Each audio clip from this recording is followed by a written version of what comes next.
Advertisements for the Boshi show provided by PS Rewind. Subscribe today, link in the description below.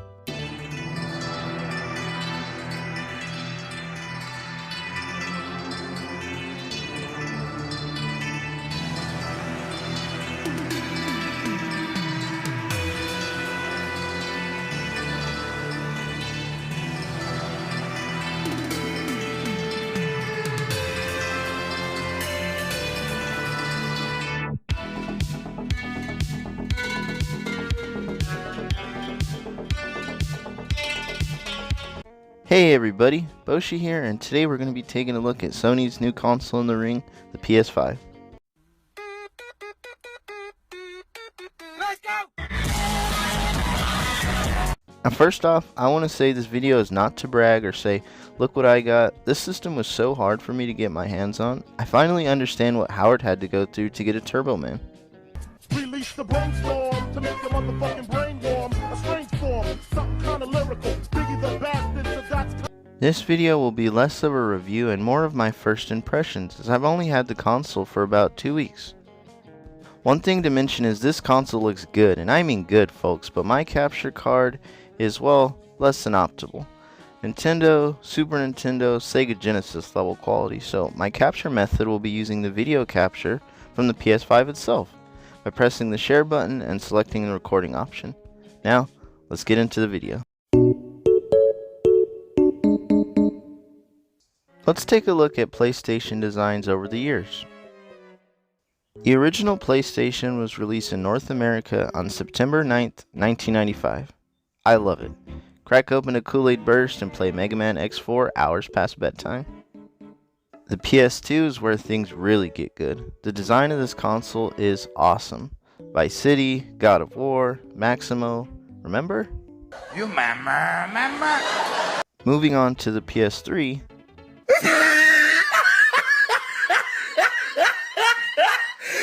Look at the top of his head. the PS4 gets us back on track with another great design from Sony, which catches us up to the PS5. Taking it out of the package, I realize how big this thing is and just how bizarre it looks.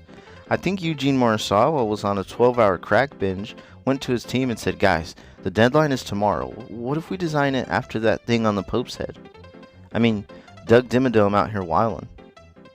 Jokes aside, it's not as awful as some say it is, but it also could be better. A pop of color somewhere would be appreciated. Even the controllers ditched the colored letters that have adorned every console before. But maybe that's the key. This isn't Sony's past, it's their future. Let's start with the controller.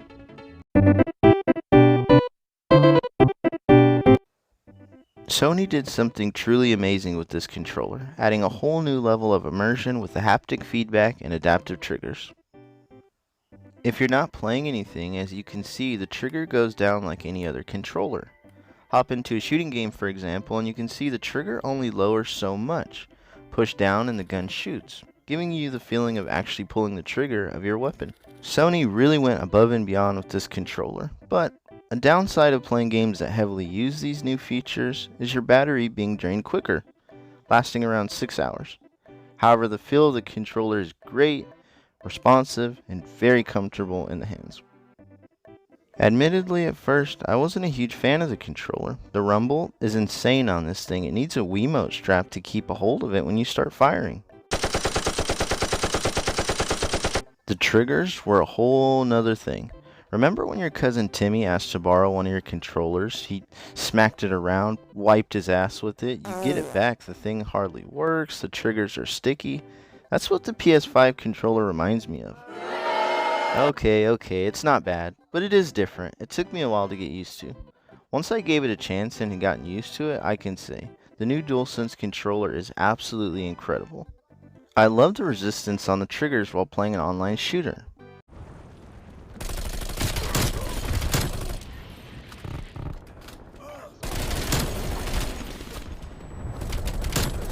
The pitter-patter of running through the sand, feeling the tiny droplets of rain, or the feedback of slaying a horde of zombies with your ray gun.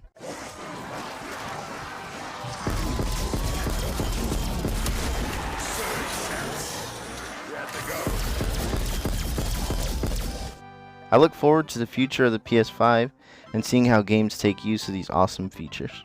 How can we talk about a new gaming console without talking about games? First off, every console ships with a platformer called Astro's Playroom. It's a fun little romp through PlayStation's history while showcasing the features of Sony's new controller.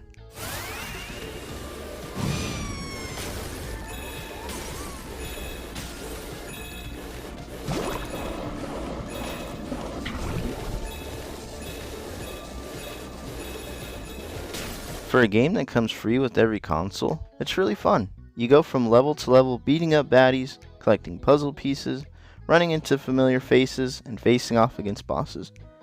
Makes me think just how awesome a Mario game would be on the system. They also have these time trial levels that are really fun, but freak this one, man. I just can't control my balls. Some other games I got with the consoles are Spider-Man Miles Morales. Beating up punks with your electric powers and zipping around the city has never been more fun. Defeat the bad guys and save New York from certain doom.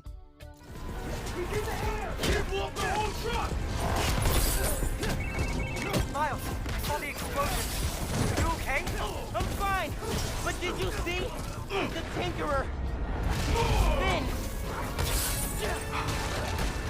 Oh my God. I saw her today. If I just put everything together. This is not your fault, man. You've got all types of costumes to unlock. My favorite is the 2020 suit where you look like the third member of Daft Punk.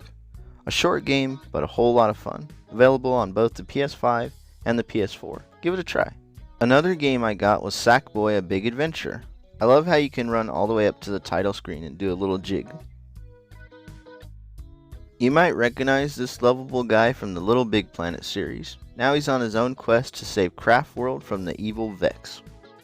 This game oozes charm from the costumes you collect to the different worlds you visit.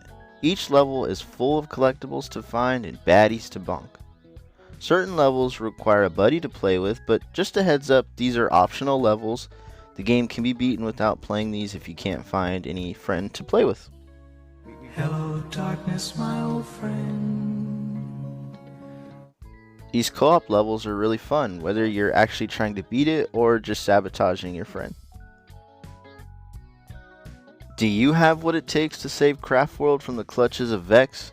No PS5, no problem. Available on the PS4 as well. If you have a subscription to PS Plus, you can download games from the PS Plus collection, with titles ranging from Resident Evil 7 to God of War. The games in the collection are PS4 games, but if you missed any of these great titles, what better time to give them a try? The PS Plus collection is a perk only available on the PS5. Now I know what you're thinking. Besides Astro's Playroom, I have not talked about any PS5 exclusives. Look, I thought about getting Demon's Souls. Why spend $70 on a game that's going to make me pull my hair out? If I wanted to be tortured for $70, I'd buy everything off the menu at Taco Bell. I mean, what do you want from me? A full in-depth documentary about bug snacks? It's in my library. I just can't bring myself to push install. I grew up with a Sega Genesis where games were hard. You want to see level 2, you gotta have cat-like reflexes. Video games teach hand-eye coordination, which is why I now have cat-like reflexes. What would we get for our trouble? A high score. Nowadays, we have things like trophies. And I don't know what it is, but man, I love unlocking trophies. Why can't we unlock trophies in real life?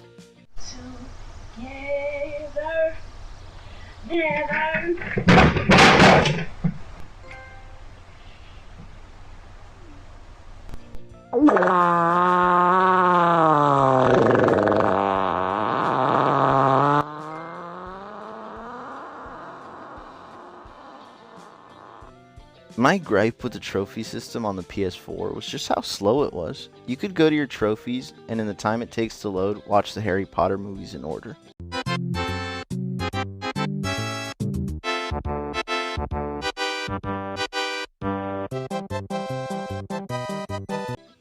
Thankfully on the PS5, the trophies are buttery smooth. The system as a whole runs really smooth. You load into your games faster than you can do the percolator. It's time for the percolator. I do wish we could customize more. I mean, Microsoft's out here with an Xbox that can vape, and we can't even get themes. Smoke weed every day.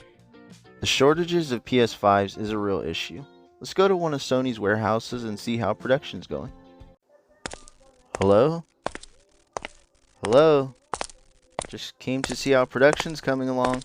What was that? Hi, sister. In all seriousness, hopefully soon everyone who wants a PS5 is able to get one. Like this video to spank a scalper. The future of the PS5 looks bright. We got games coming. Ratchet & Clank Rift Apart is set to release on June 11th. There's controllers on the way in new colors, red and black. Next, all we need is the Sly Cooper game and I'll be complete. No matter what your preferred system, Xbox, PlayStation, Switch, PC, keep having fun and don't let anybody tell you different. Oh, and Sony, I was serious about Sly Cooper. Now this is a story all about how my life got flipped, turned upside down, and I'd like to take a minute, just sit right there. I'll tell you how I became the prince of a town called Bel Air. In West Philadelphia, born and raised, on the playground is where I spent most of my days. Chilling out, maxing, relaxing, all cool and all, shooting some b-ball outside of the school. When a couple of guys who were up to no good started making trouble in my neighborhood. I got in one little fight and my mom got scared and said, "You're moving with your auntie and uncle in Bel Air."